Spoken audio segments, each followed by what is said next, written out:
Hello, it's your boy Davidoff. Welcome back to Movie Monday. Last week we did a Tiermaker for DC's biggest character, so I thought, you know what? This week let's do Marvel's biggest character. So there we go. When I say biggest, I mean in terms of like popularity and fan base and merchandise, I guess. Spider-Man and Batman are, you know, they're the top guys. In terms of like well-known, is Superman though. He's the most well-known superhero. I might do him next week. We'll see. I've seen all of his movies, I think, unless there was one before Christopher Reeve. But anyway, we'll think about that later. Spider-Man, we're doing movies and villains, just like last week we did movies and villains for Batman. We're doing the same this time. I'm gonna do villains first, actually. Yeah. He was there for like 2 seconds, so yeah. It's because we didn't see him much though, so he could have been good, but he was barely there. This Dr. Octopus I actually liked. I thought it was a really good twist in the movie. I'm just like, oh, okay. He actually made the movie a bit better as well. Like, the movie was great anyway, Spider-Verse, but that twist was really good. So it's between awesome and great. I put it in great, I think. Wilson Fisk also, he was good, I think. I think he was really good, Wilson Fisk, in that movie. Mysterio, he was good, I think. It wasn't great, I think it was just fine. He's the much better Goblin. I'm going to say awesome. It's mainly because I love the original Spider-Man movies. I love Sam Raimi's movies. The first two anyway, not the third one. But obviously in the first one, Green Goblin was a really damn good villain, Norman Osborn. So yeah, it's partly because of nostalgia, but also because he was a really good villain, and he was a bit like the Joker in the way that he laughed. I think Willem Dafoe would be a great Joker, to be fair. But yeah, he was a great Green Goblin, so awesome for me. This version, not so much. I didn't hate him, but it just... The Amazing Spider-Man movies, the first one was good. The second one, it just wasn't good, and he was one of the reasons why it wasn't good for me. But I don't think he was terrible. I just think he was like, you know. This guy also, I don't know. He was in the first one, right? Amazing Spider-Man. I liked that movie. I thought it was good, but him as a villain, he was just fine. He was just all right. Vulture was great. I think he was fantastic. For me, he's one of the best MCU villains, and I like how down to earth he was. He was very grounded, and not grounded, well, in a way grounded, but like obviously he flew.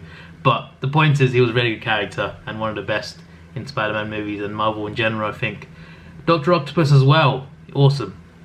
He was fantastic. Spider-Man 2 for me is the best Spider-Man movie. That's a spoiler for my next, for the one I'm about to do, but yeah, Dr. Octopus for me he is up there. The storyline they did with him in Spider-Man 2 was just so damn good. Electro, he could have been good, but nah. Sandman also just, I'm gonna move him down. I don't know. I'm gonna move him down. Electro, he could have been done better.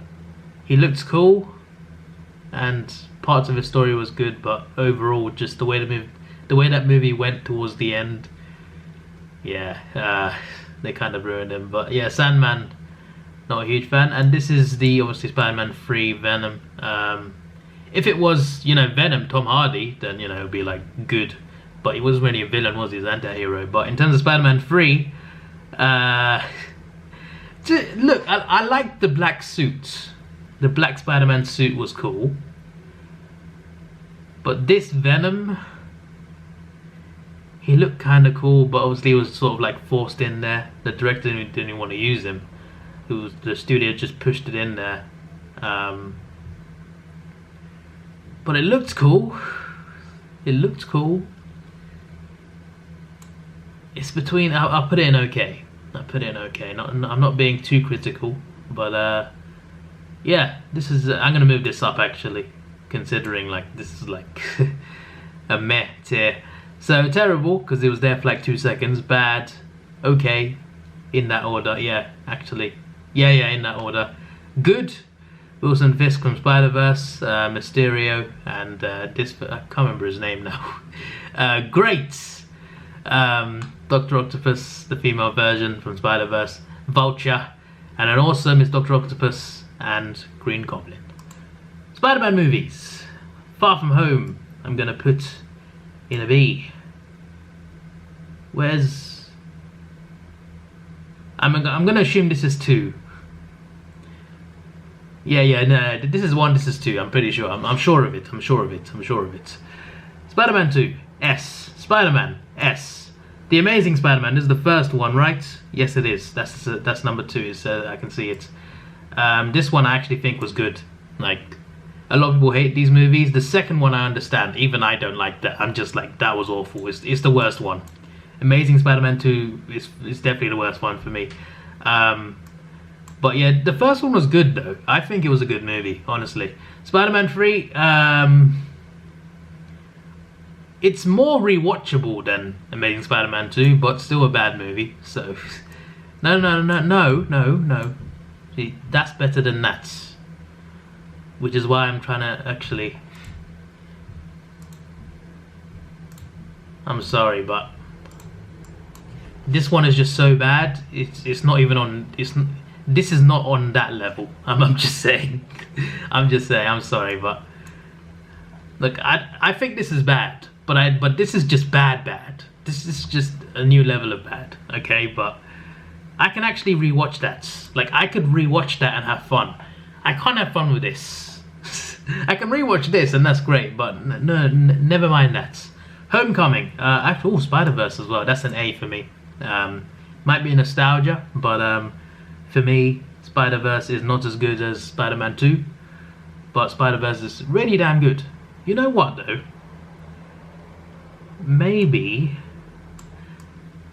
it's better than the first Spider-Man. Yeah, I'm gonna do that. So Spider-Verse is there in the S. Homecoming, it's better than these 2 movies, so it's either an A or top of B. Then there's nothing in A.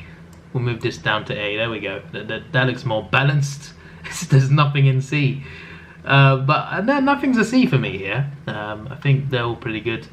Homecoming is... I like the way they did Homecoming, because like we got 2 origin stories. This is just went straight into Spider-Man. And he was like, you know, he was a kid. He got his powers as a 15-year-old. That's a lot more like, you know, Spider-Man than the other 2. I love Tobey Maguire as well, and I like Andrew Garfield, but I think like Tom Holland really suited the role the best. So I like the introduction, and the scene between him and Tony that they had on the ship after the ship scene.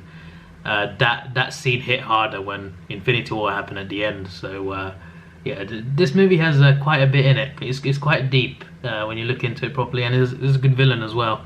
So yeah. Far From Home is there, Amazing Spider-Man's there. So yeah, there's my tier list. There's the movies, and there is the villains. This is your boy Davidoff. Please like, share, subscribe. Thanks for watching. Have a good day, and see ya.